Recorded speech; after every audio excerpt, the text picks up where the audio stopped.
একটা দৃশ্য মাথায় ঘুরে ফিরে আসে। একটা শুষ্ক সাদা ছাই রঙের মাঠ, যেখানে গাছ নেই, ছায়া নেই, শুধু ছাই আর ছাই আর থেমে থাকা বাতাস। তবে ঠিক মাঝখানে ফুটে আছে একটা অদ্ভুত লাল ফুল, রক্ত লাল, যেন কারো চিৎকার জমে আছে পাপড়িতে। লোকেরা বলে ওই ফুলটা আসলে একটা নরক ফুল। জাপানিজ মাইথোলজিতে যাকে বলে শিডনোহানা, একটা ফুল যা কোনো মৃত মানুষের পাশে জন্মায় না, বরং জন্মায় সেই জায়গায় যেখানে আত্মা বাঁচে কিন্তু বিশ্বাস মরে যায়।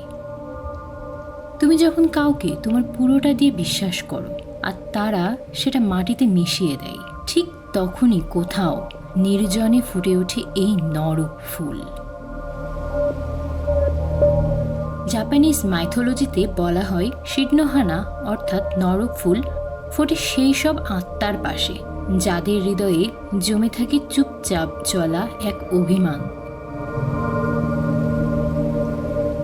কেউ হয়তো প্রতারিত হয়েছে বন্ধুত্বে, কেউ হয়তো পরিবারেই পায়নি বিশ্বাস। সারা জীবন যা করেছিল তাতে তোলা হয় প্রশ্ন, আর তার আত্মত্যাগকেই তুচ্ছ করে বলা হয় তুমি তো কিছুই করো না।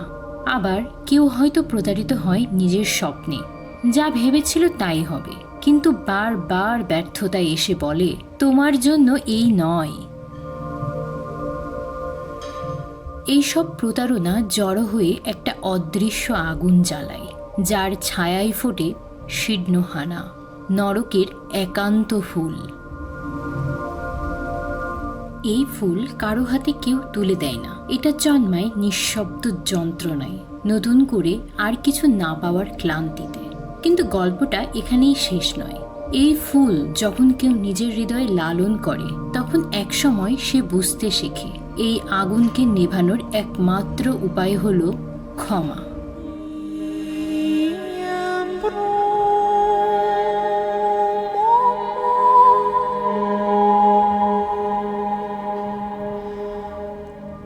আমরা প্রায়ই ভাবি ক্ষমা করলেই বুঝি দুর্বলতা প্রকাশ পায়, কিন্তু সত্যি হলো ক্ষমা করাটা কখনোই তাদের জন্য নয় যারা আমাদের কষ্ট দিয়েছে।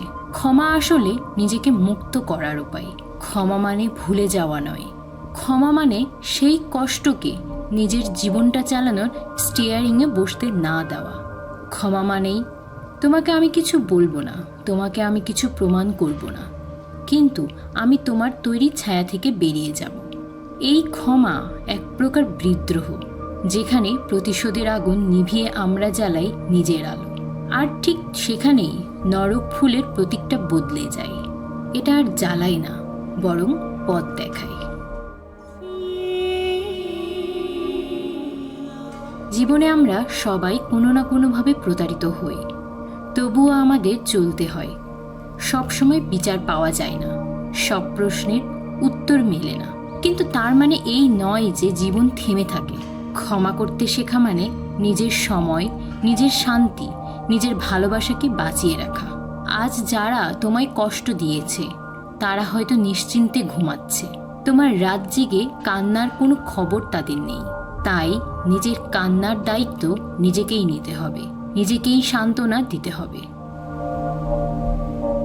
শেষ কথা, তুমি যদি কখনো নিজের মধ্যে একটা নরক ফুল ফুটতে দেখো, জেনে রেখো সেটাও একদিন আলো হয়ে উঠতে পারে। ক্ষমা করো নিজেকে আগুন থেকে বের করে আনার জন্য। ক্ষমা করো, কারণ তোমার জীবন শুধুই যন্ত্রণা দিয়ে তৈরি হয়নি, তোমার ভেতরে আছে আলো, আর সেই আলোই একদিন নিয়ে যাবে তোমাকে সামনের দিকে। ক্ষমা করো।